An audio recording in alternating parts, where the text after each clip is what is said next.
Next जो हमारा एक नया टॉपिक है, जो नेक्स्ट टॉपिक होगा वो क्या है, power transmission through the pipe. मतलब कि अगर किसी पाइप में अगर फ्लूइड फ्लो हो रहा है, क्लियर है, तो उससे कितना मैक्सिमम पावर हम लोग ऑब्टेन कर सकते हैं।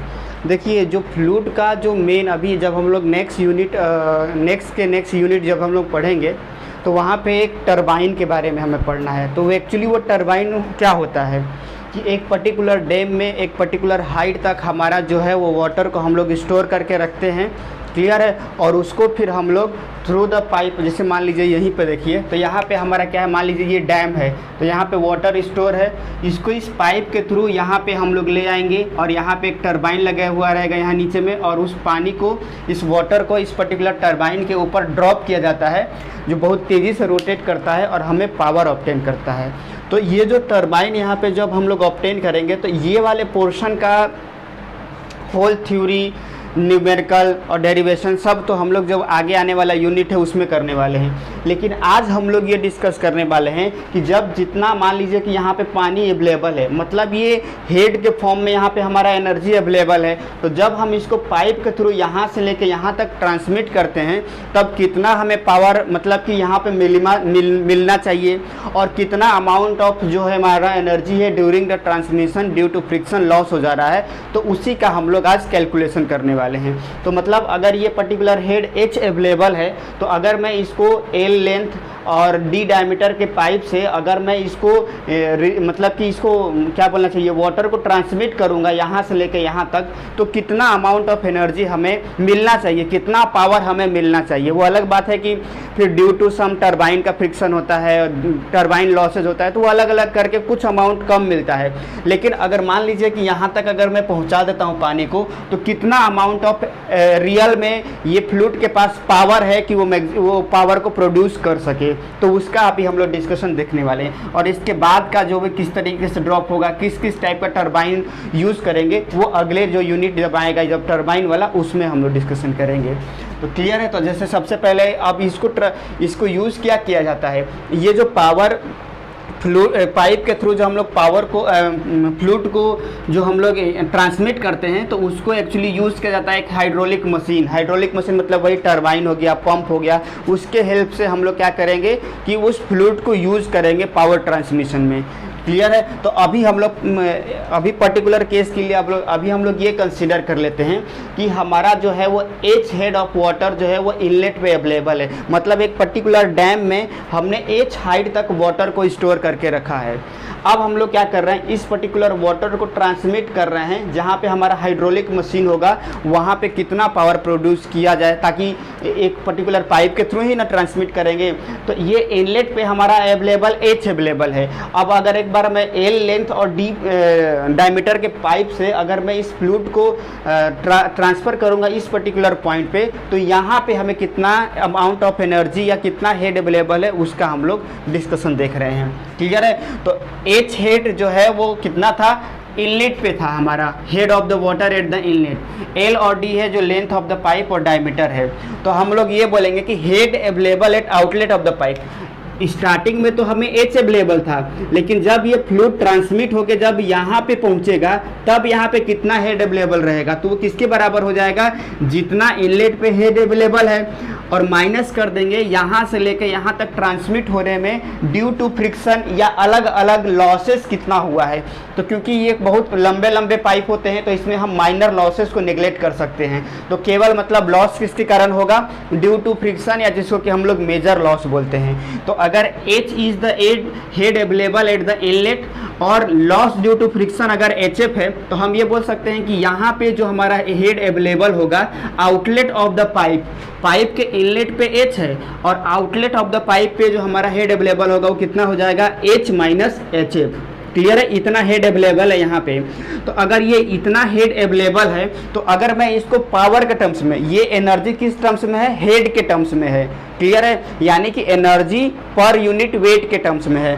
तो अगर मैं इसी को अगर मैं रियल एनर्जी जो हमारा पावर होता है वॉट पर मीटर, वॉट के टर्म्स में अगर मैं लिखने की कोशिश करूं तब हमारा पावर ट्रांसमिशन कितना हो जाएगा। तो हम इस ये जो हेड H0 है इसमें अगर मैं mg से मल्टीप्लाई कर दूं तो हमें इसमें ये जो यूनिट यहाँ पे जो मिलेगा वो क्या मिलेगा, हमारा जूल पर वेट के टर्म्स में हमारा मिलेगा यूनिट, और यहाँ पे क्योंकि मास ट्रांसफर है तो जूल पर सेकेंड, यानी यहाँ पे यूनिट हमें किस में मिलेगा, वॉट में मिलेगा। क्लियर है। अगर मैं mg से मल्टीप्लाई कर दूं तो m डॉट को हम क्या लिख सकते हैं, रो इंटू क्यू। रो क्या है, डेंसिटी, और क्यू हमारा क्या हो जाएगा, डिस्चार्ज हो जाएगा, multiply by g into H0। तो रियल में हमारा जो पावर ट्रांसमिशन होगा वो कितना हो जाएगा, रो क्यू जी H माइनस HF।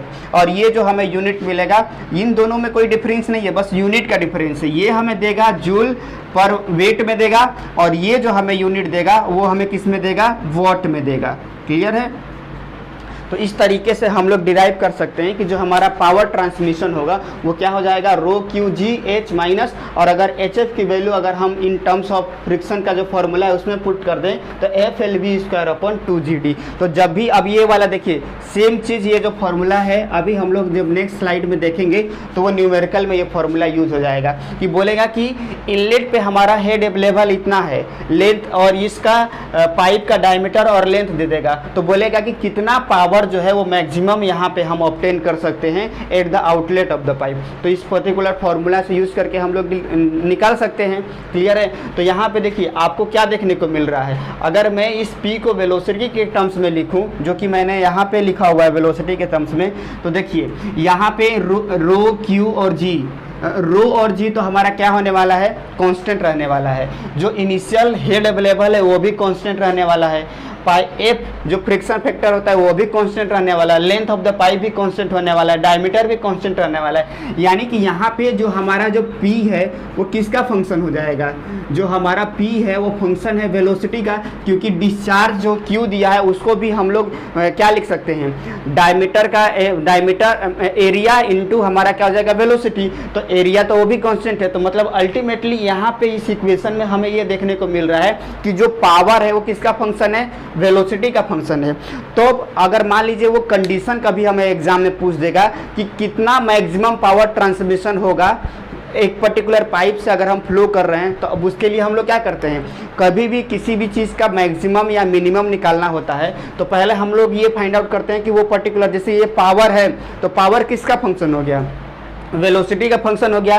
तो अगर मैं पावर को वेलोसिटी के रिस्पेक्ट में डिफरेंशिएट करके अगर मैं जीरो कर दूंगा तो वो कंडीशन मिल जाएगा कि कितना इस पर्टिकुलर पाइप से मैक्सिमम पावर ट्रांसमिट किया जा सकता है। क्लियर है। तो अब क्या है कंडीशन, ये तो हमारा ये पावर ऑब्टेन का फॉर्मूला हो गया, रो क्यू जी H माइनस FLV²/2GD। अब इसमें हम ये देख रहे हैं कि सारा जो वैल्यू है वो कांस्टेंट है एक्सेप्ट वेलोसिटी, क्योंकि वेलोसिटी को मैं किसी भी तरीके से वेरी कर सकता हूँ। ये H को इंक्रीज कर दूँ या फिर वो H को इंक्रीज कर दूँ, किसी भी तरीके से हम वेलोसिटी को वेरी कर सकते हैं। लेकिन गिवन हेड, डायमीटर और जो हमारा जो लेंथ है वो सब तो कांस्टेंट होने वाला है।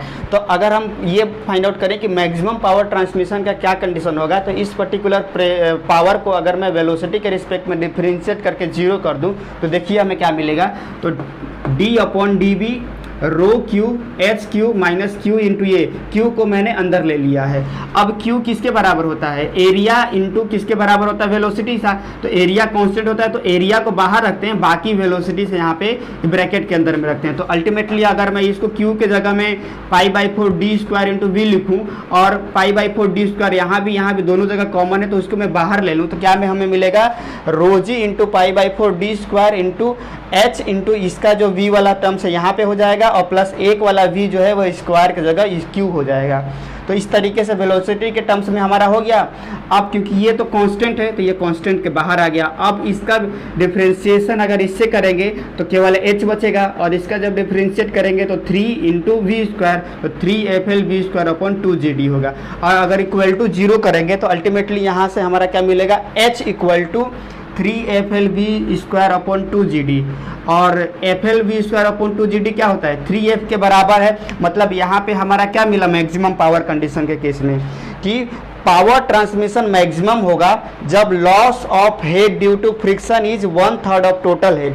अगर मान लीजिए कि यहाँ टोटल हेड 30 है तो मैक्सिमम पावर ट्रांसमिशन के केस में जो लॉस होना चाहिए वो केवल 10 होना चाहिए, मतलब 1/3 ऑफ टोटल हेड होना चाहिए। अगर मैं इसको लिखूं तो एच एफ इक्वल टू हमारा क्या मिल जाएगा, h/3। h/3 क्या बताने की कोशिश कर रहा है कि जब भी आप किसी पर्टिकुलर पाइप में फ्लूइड को ट्रांसफ़र करेंगे तो उससे जो मैक्सिमम पावर ऑब्टेन होगा वो किसके बराबर हो जाएगा, यहाँ पे जो हेड अवेलेबल है और यहाँ पे हेड अवेलेबल किसके बराबर है, H माइनस HF के बराबर है। तो ये जो HF की वैल्यू क्या होनी चाहिए, ट्रांसमिशन के केस में मिनिमम से मिनिमम होना चाहिए। तो जो मिनिमम लॉस होना चाहिए वो कितना होना चाहिए, 1/3 ऑफ इनिशियल जो अवेलेबल हेड है उसके बराबर होना चाहिए। क्लियर है, तो यही हमारा कंडीशन आया है। तो कभी भी क्या बोलना चाहिए, कॉम्पिटिटिव एग्जाम में पूछेगा कि for the maximum power transmission loss due to friction कितना होना चाहिए, तो अवेलेबल हेड के 1/3 के बराबर होना चाहिए। अगर उससे कम, उससे मतलब एकदम कम भी नहीं हो सकता है और उससे अगर ज़्यादा होगा तो हमारा मैक्सिमम का केस नहीं आ पाएगा। मतलब मैक्सिमम कंडीशन के लिए जो लॉस ड्यू टू फ्रिक्शन होना चाहिए वो अवेलेबल हेड का 1/3 होना चाहिए, ये एक कंडीशन होता है। तो अब अगर हम ये बात करें कि हमारा मैक्सिमम इफिशिएंसी क्या होगा, तो इफिशिएंसी क्या होता है, आउटलेट पे हमारा क्या हेड अवेलेबल है, आउटलेट पे और प्लस इनलेट पे कितना हेड अवेलेबल है। तो आउटलेट पे कितना हो जाएगा, इनिशियली इतना था और लॉस ड्यू टू फ्रिक्शन के कारण HF हो गया, तो मतलब H माइनस HF और divided by initially H available है और HF की वैल्यू कितना अभी कैलकुलेट किए, H/3। तो H minus H/3 divided by H की वैल्यू जब हम लोग पुट करेंगे तब किसी भी पाइप के लिए जो मैक्सिमम एफिशिएंसी होगी वो कितना हो जाएगी, 66.67। जब आप इसको सॉल्व करेंगे तो ये आएगा 2/3 इंटू H कट जाएगा, 2/3 इंटू 100। जब आप इसको सॉल्व करेंगे तो 66.67। मतलब किसी भी पर्टिकुलर पाइप में अगर हम फ्लूइड को ट्रांसफ़र करेंगे तो उससे जो मैक्सिमम पावर ऑब्टेन होगा वो कितना हो जाएगा, 66.67। इससे ज़्यादा पावर हम ट्रांसमिट नहीं कर सकते। और कितना लॉस होगा, तो मैक्सिमम ट्रांसमिशन के लिए जो लॉस होना चाहिए वो अवेलेबल हेड का 1/3 होना चाहिए। तो ये दो डेटा जो है वो इम्पॉर्टेंट है कॉम्पिटिटिव एग्जाम के लिए, कि जो फ्रिक्शन के कारण मैक्सिमम पावर ट्रांसमिशन के लिए जो लॉस होना चाहिए वो अवेलेबल हेड का 1/3 होना चाहिए और मैक्सिमम जो इफिशियंसी होगा वो 66.67% होगा। तो ये दो डेटा अवेलेबल है और न्यूमेरिकल में भी हम लोग अभी इसको यूज़ करेंगे। और दूसरा ये फॉर्मूला इम्पॉर्टेंट है हमारे न्यूमेरिकल के लिए। ठीक है, तो इस तरीके से हमारा पावर थ्रू ट्रांसमिशन कंप्लीट होता है। अब हम लोग इसके ऊपर न्यूमेरिकल देखते हैं। चलिए, तो जो हमने अभी पिछले स्लाइड में पढ़े मतलब पावर थ्रू ट्रांसमिशन, तो उसके ऊपर एक न्यूमेरिकल कर लेते हैं। तो न्यूमेरिकल क्या बोल रहा है, find maximum power transmission through a pipe of 3 kilometre long and 200 mm diameter if available head inlet of the pipe is 50 metre. तो अगर मैं इसका डायग्राम बनाने की कोशिश करूँ तो कुछ इस तरीके से हो जाएगा हमारा।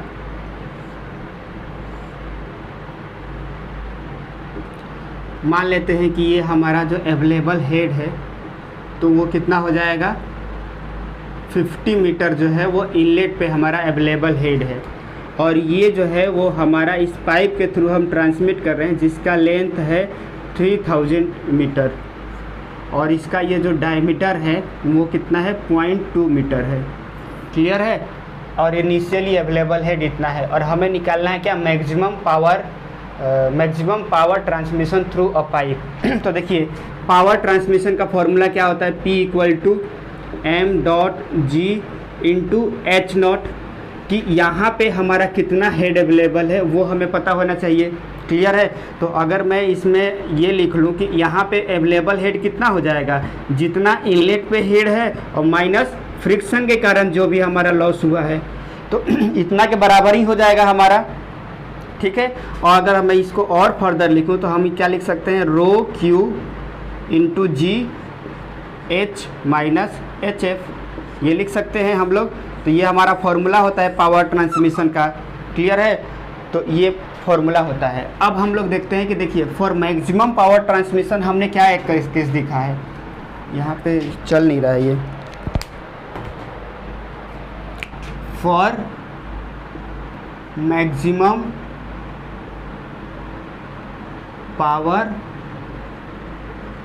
ट्रांसमिशन, हमने क्या देखा था कि जो HF होना चाहिए वो अवेलेबल हेड का 1/3 होना चाहिए, यही होना चाहिए। तो अगर हम यहाँ पे HF का बात करूँ तो हमारा HF किसके बराबर हो जाएगा, 50/3 के बराबर हो जाएगा, ये हमारा HF की वैल्यू। तो अब देखिए हमें निकालना है क्या, मैक्सिमम पावर ट्रांसमिशन। तो मैक्सिमम पावर ट्रांसमिशन तो P इक्वल टू इसकी वैल्यू को पुट कर लीजिए, रो इंटू क्यू इंटू जी इंटू एच माइनस h/3।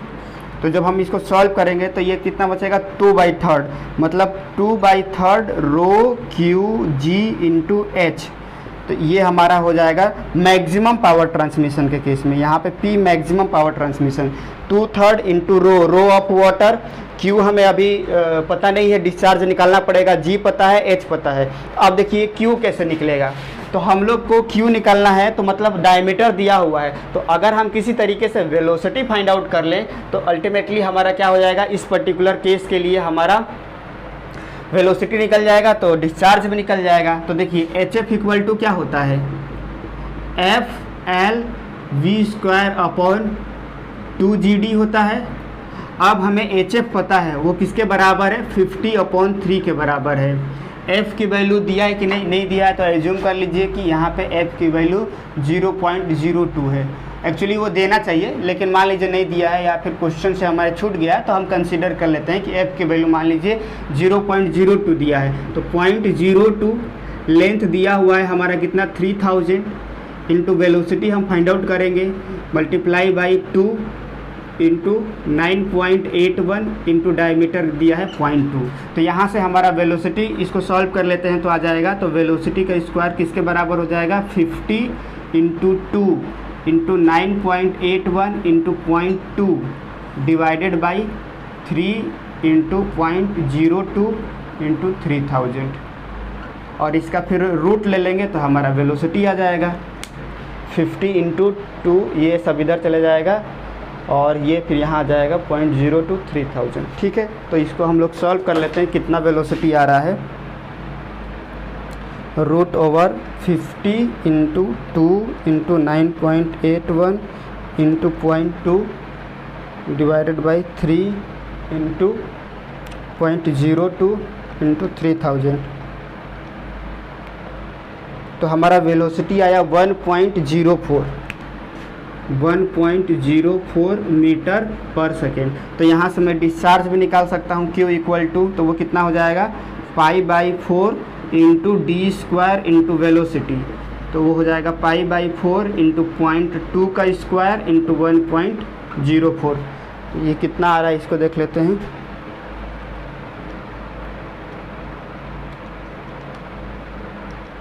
तो हमारा डिस्चार्ज आ गया 0.033 मीटर क्यूब पर सेकेंड। अब ये Q की वैल्यू को हम लोग यहाँ पुट कर लेंगे तो हमारा P मैक्सिमम ट्रांसमिशन आ जाएगा 2/3 into 1000 into 0.033 into 9.81 into 50।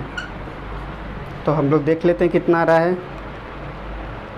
1000 into 0.66 into 9.81 into 50। तो ये आया हमारा 10618.08 वाट आया। अगर इसको किलो वाट में कन्वर्ट करें तो कितना हो जाएगा, 110.618 किलोवाट पावर ट्रांसमिशन होगा मैक्सिमम। क्लियर है। तो इस तरीके से हमने पावर ट्रांसमिशन के ऊपर न्यूमेरिकल भी कंप्लीट कर लिए हैं। पावर ट्रांसमिशन का फॉर्मूला ये होता है H0, और H0 क्या हो जाएगा हमारा, इनलेट हेड माइनस कितना फ्रिक्शन के कारण लॉस हुआ है। तो जब कंडीशन दे दिया कि फॉर मैक्सिमम पावर ट्रांसमिशन, तो मैक्सिमम पावर ट्रांसमिशन के लिए हमने देखा कि जो हेड लॉस होगा वो अवेलेबल हेड का h/1/3 होता है। तो यहाँ से हमारा निकल गया फॉर्मूला इस फॉर्म में 2/3 ρQGH। ठीक है। अब यहाँ पे हमें रो भी पता था, वाटर है, क्यू नहीं पता था, तो क्यू कैसे निकालेंगे, तो क्यू कितनी, हेड लॉस इक्वल टू हम लोग फार्मूला जानते हैं, तो यहाँ से हम वेलोसिटी निकाल लेंगे, उस पर एरिया से मल्टीप्लाई करेंगे तो डिस्चार्ज आ जाएगा, और डिस्चार्ज को फिर यहाँ पे पुट कर लेंगे तो हमारा मैक्सिमम पावर ट्रांसमिशन निकल जाएगा। ठीक है, तो इस तरीके से हमारा जो मैक्सिमम पावर ट्रांसमिशन का निकल गया।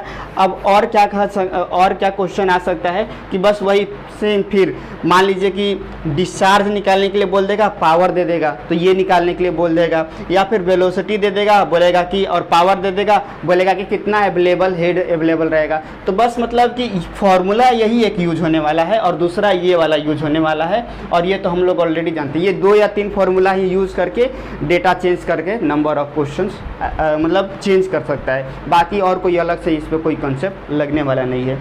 ठीक है, तो इस तरीके से ये टॉपिक कंप्लीट होता है। अब नेक्स्ट क्लास में हम लोग दूसरा मतलब जो भी टॉपिक है बच्चे हैं उसको कवर करते हैं।